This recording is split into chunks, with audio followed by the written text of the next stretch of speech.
Hey beautiful people, I am Rain of successfullysingle.online and welcome to, I call it free, Successfully Single Prep School Mentorship, which is for the free, but I call it free because these things were freeing for me. They're instrumental to my healing and growing in my successfully single journey. And basically what this is a compilation of certain pieces of Successfully Single Prep School. Prep School is a course I created a few years ago, and I'm going to retire it. Before I retire it, I got to give you a taste of it. So if you haven't had the luxury of experiencing it with the videos and the audios and the content and whatever else is included in that thing, hopefully I can plant a seed that'll help you. Yeah, so let's get into it. Right now we're going to talk about,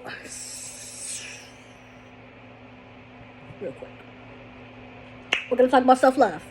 Okay?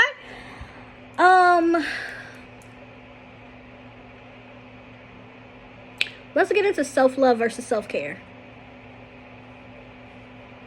Let me first say that if you are not aware of the difference, that's perfectly fine. If you don't know how to practice self-love or self-care, that's perfectly fine. I hope this helps. I haven't heard the term self-love until, oh baby, I was up in there in my 20s. And I didn't quite get it. Thought I got it, didn't get it. When I heard self-care, thought I knew what it was, didn't really know. It's not just bubble baths and like getting pedicures and manicures and just like feeling pretty. No.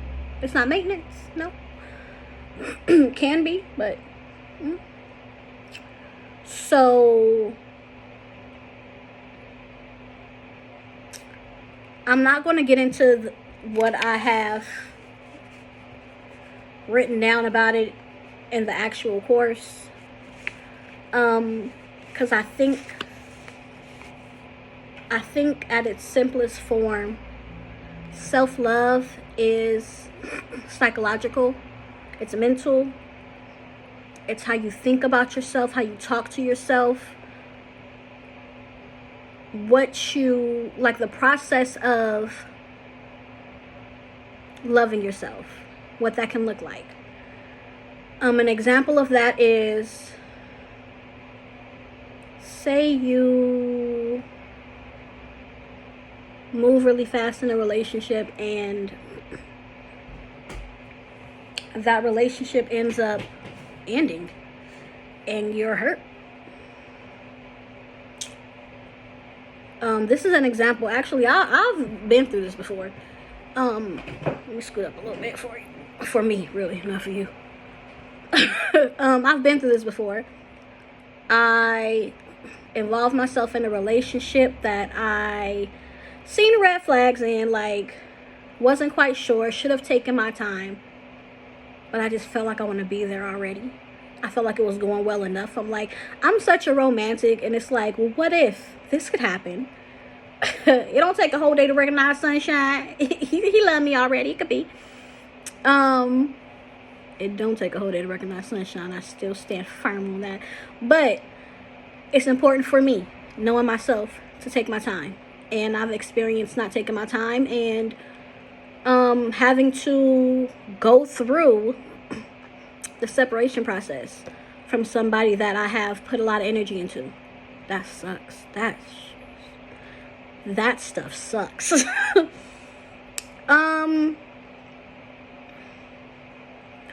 Self-love came in when I realized that it was time to move on. I used to blame myself. Like, you knew you shouldn't have did this. You knew you shouldn't. You moved too fast. You shouldn't let him do this. You seen this red flag. You said, well, what if? Well, this could be. You did it again. I used to blame myself all the time. Because I'm very intuitive. And my intuition be like, oh, girl, get somebody else to do it. But my heart be like, oh, what if? You never know. It could happen. My heart ain't got no brains. But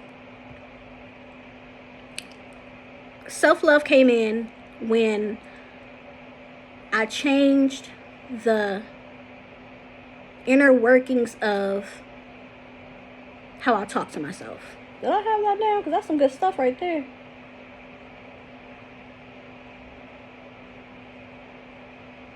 Okay.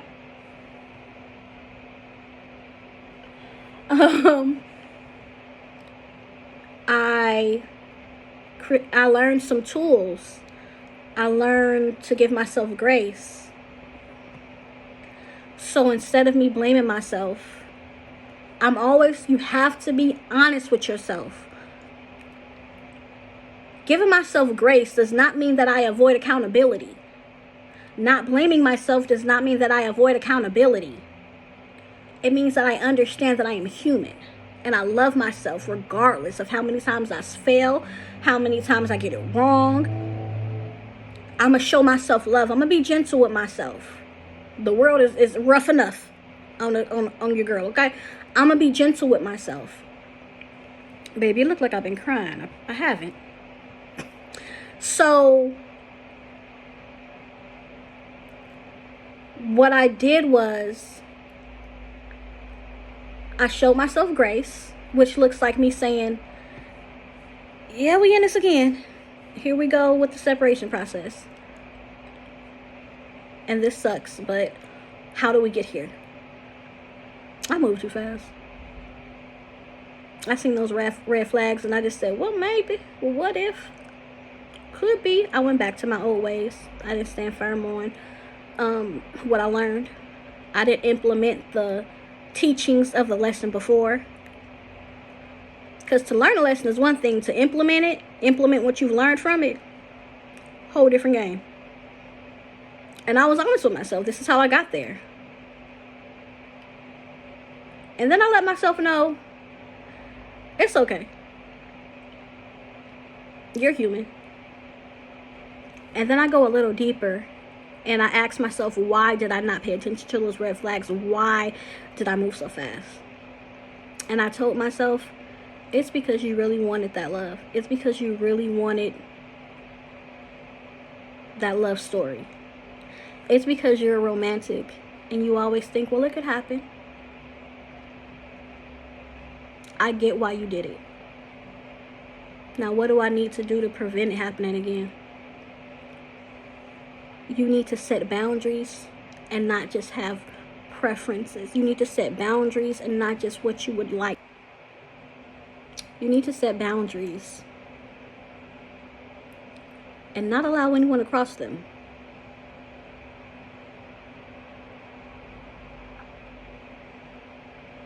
You need to remember who you are and how you are.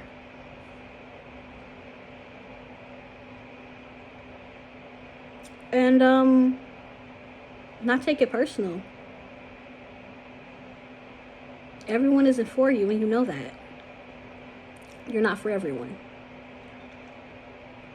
So the probability of you being out here dating and, meeting that one as soon as you jump back into the pool, could happen, but let's slow down. So because maybe not.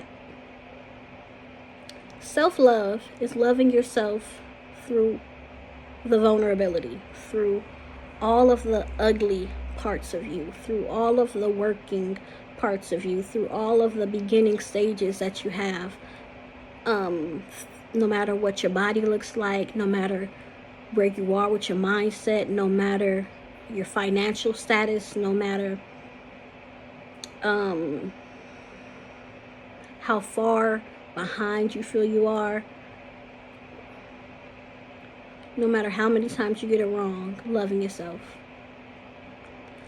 Now, self-care, that's the action part of it. Self-care is doing the things you need to do to make sure it don't happen again. Taking care of yourself. Just like you would take care of your pet, your child, your job, the work you have to do. It's not always fun. But you know it's what's best. Self-care is actually implementing those boundaries. Not letting them be crossed. Self-care is taking that time off because you need to recharge.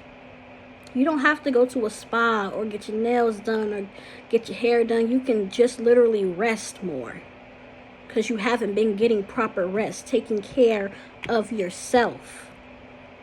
Self-care. As a parent, I notice that I take care of my kids, but I've often left myself, on the back burner. And sometimes it's challenging because you know that you should practice self-care, but you don't feel like there's time. You don't feel like, and you know it's important. But the fact that you can get through life without it happening when it's supposed to happen, sometimes you're just, I get to it when I get to it.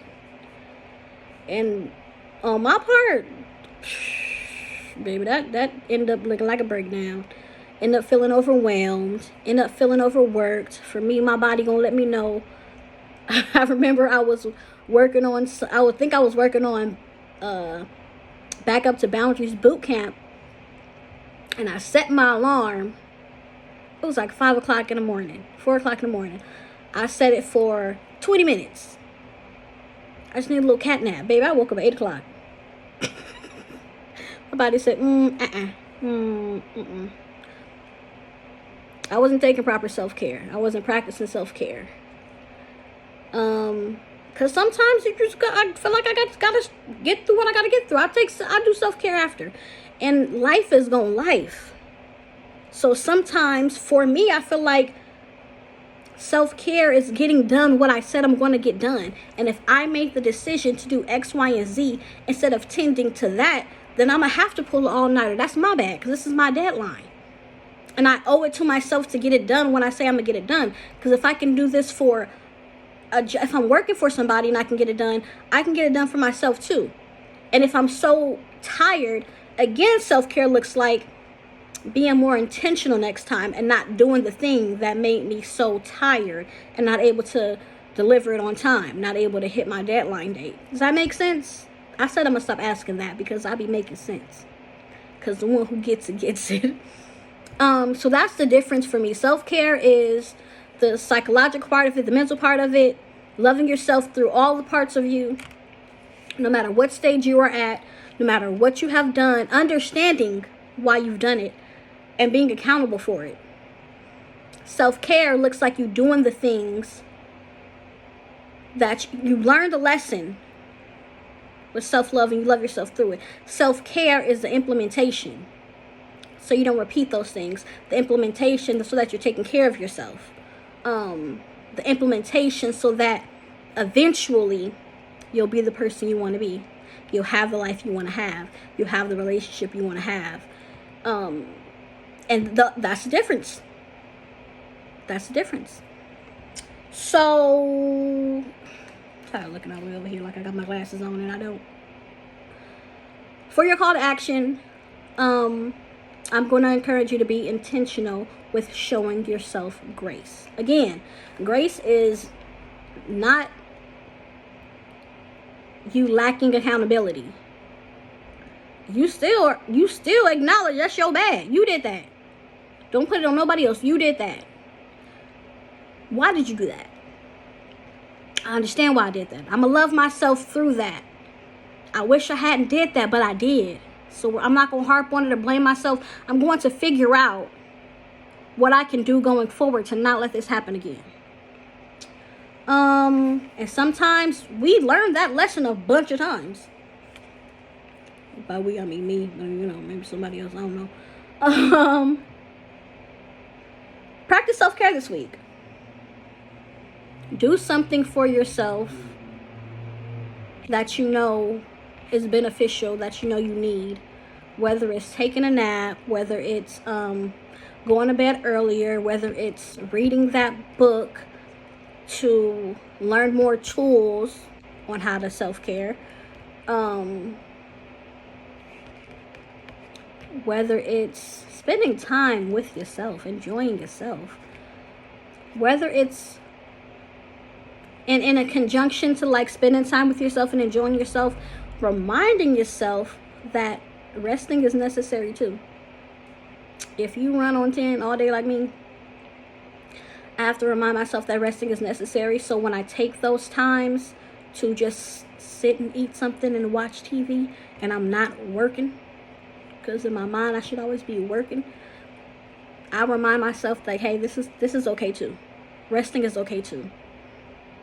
Having moments I enjoy that don't look like me sweating and investing so much, that's okay too. That's what I encourage you to do this week. Practice self-care. And practice a healthy internal dialogue with yourself. Hold yourself accountable. That's a real big part of it. Hold yourself accountable. But don't blame yourself. Give yourself grace. Okay? I hope this was helpful. If you digging this, you feeling this, you liking this, and you want the fullness of it, you want it to be a little more meaty, you want to see what is in the workbook for this week, what I would encourage you to do in the workbook, Successfully Single Prep School is still available at ssps.teachable.com. It's not going to be available for much longer because I am going to retire it. Because it's been up there a while. You know, I'm proud of it. It's did its thing. It's did its thing.